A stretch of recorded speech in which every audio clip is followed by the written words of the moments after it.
Hello and welcome to the news. I'm Manbha Kongla and here are today's headlines. India registers remarkable recovery of over 32,50,000 from COVID-19 so far. Meghalaya Chief Minister Conrad K. Sangma attends 20th celebration of Northeastern Space Application Centre via video conferencing. Police Bazaar Shopkeeper Welfare Association organizes a day-long sanitization program in Police Bazaar. The All Shillong Faith Forum had a meeting with the state government regarding reopening of religious places. And now for the news in detail. India registered a remarkable recovery of over 32,50,000 from COVID-19 so far, and 70,000 patients recovered from the highly infectious disease in the last 24 hours. The overall recovery rate stands at 77.31%. The ministry said the number of recovered patients in the country has improved over 3 times in a span of 1 month. The number of recovered patients has overtaken the active cases by nearly 3.7 times. Effective implementation of the test, track and treat approach has led to higher recoveries and lower fatalities. Currently, India's case fatality rate is at 1.7%. Presently, the total number of active corona cases in the country is 8,82,542. Meghalaya Chief Minister Conrad K. Sangma attended the 20th celebration of the Northeastern Space Application Centre Foundation Day today via video conference from his official chamber in Shillong. He congratulated the organization for its contribution to the Northeastern region for the overall development through space technology and IT-enabled services. He also spoke on the vision of Prime Minister Narendra Modi on how he envisioned a vibrant India with the use of technology and its allied applications.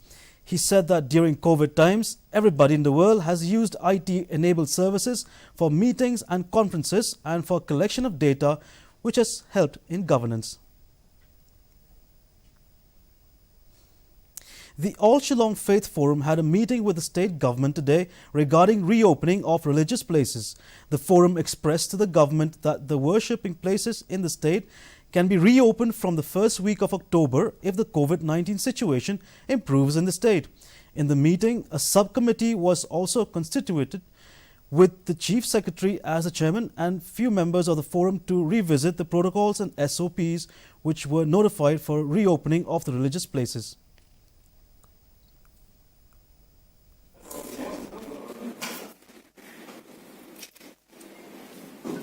See, if the situation improves, because see, last time I've already told you, COVID-19 has even spread to the community. We are still under control. That's what I'm saying, because even the leaders of the forum, they express it the same way. But hopefully, with the help of Almighty, by the grace of Almighty, I'm sure the situation will improve certainly, and then the worshipping places can be reopened in the first week of October 2020. The central and state government from time to time has stressed and urged the general public to follow the COVID-19 SOPs and has also imposed fines for any violations. Superintendent of Police West Jaintia Hills District Bikram D. Marak informed that during the period of July and August this year, an amount of 1,08,700 was collected as fines. These include 114 individuals not wearing masks, 6 persons spitting in public places, and 108 smoking people in public places. He also added this process will continue in the months to come and people will have to pay fines if the SOPs are violated again. On the other hand, following the detection of positive COVID-19 cases and high-risk contacts, the district magistrate West Jaintia Hills has declared Dowell Petrol Pump, Latlabo, Joai and the entire building of Harbiansi Lamar, KNB Road, Yamusyang as containment areas with effect from 5 a.m. of 6 September to 5 a.m. of 9 September for contact tracing as well as for maintaining the best health interests of the general public against any possible spread of COVID-19. 700 rupees for the month of July and August. And we will be continuing together with the district administration, and we will be enforcing more stricter fines in the coming days.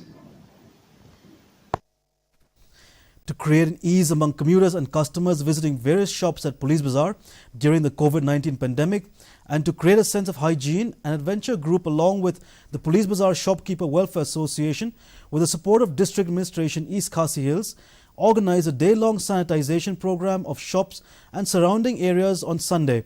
Martina Litan, magistrate, attended the small gathering and appreciated the initiative taken by shopkeepers and the members of the adventure group, and also stressed that such things should be imbibed in habits.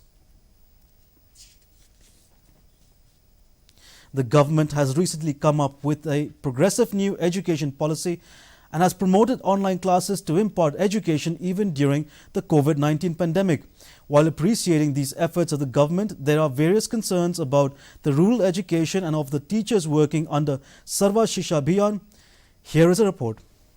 Shillong, a teacher at Landmark Secondary SSA School, Umroi, suggested that the factors holding rural education back are that most parents are involved in agriculture and very few are literate apart from the poverty that surrounds them. She urged the education department to take a note of this. Illiterate. The number by lady kim pat nang to kishim packaging nang gatin start kalong ka ba da don kam kata te kachaka bikin ay ka por man krepat gomot kila pentrei ki kam ki jam ki tamba dapat pat ki don ki bepli ki bado long illiterate ro ki shim khia ya kale da ka ba ki le shitam ya ka ban pha ki tuition class. Another SSA teacher, Midra Khongbe, highlighted that lack of teaching staff to maintain the recommended teacher-student ratio, additional administrative tasks given to them, and lack of infrastructure in the schools has affected rural education. She also mentioned issues in getting salaries on time. I find that even SSA teachers have great burden in doing so many non-teaching tasks like election duty and census and all, and sometimes even the school we have to close because we are only two of us in school. If we got duty, all the two of us, we have to close even the school. So this is affect the future of our students. The problem is that we as SSA teachers, we are lagging behind in the payment also. Most of us, we feel discouraged when we think about ourselves, a future. We are not secure. Despite numerous obstacles, our teachers continue to work hard to ensure that students have a bright future. While appreciating efforts such as the new education policy, it is equally vital to understand the challenging conditions these teachers work under. Bureau Report, DD News, Meghalaya. And now for the weather report. Shillong's maximum temperature was recorded as 22.8 degrees Celsius, while the minimum temperature touched 17.6 degrees Celsius. The city's relative humidity in the morning was 91%, while the relative humidity in the evening was 88%. Shillong received 7.6 millimeters of rainfall today, and the forecast for Shillong and its adjoining areas is that the region will have generally cloudy sky with moderate rain. Before we wrap up, let's take a quick recap of the headlines. India registers remarkable recovery of over 32,50,000 from COVID-19 so far. Meghalaya Chief Minister Conrad K. Sangma attends 20th celebration of Northeastern Space Application Centre via video conferencing. Police Bazaar Shopkeeper Welfare Association organizes a day-long sanitization program in Police Bazaar.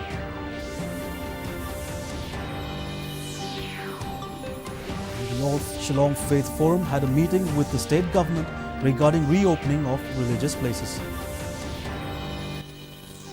Well, that's all we have for you today. Thank you for watching. Do tune in again tomorrow at the same time and to the same channel. Until next time, goodbye and stay safe.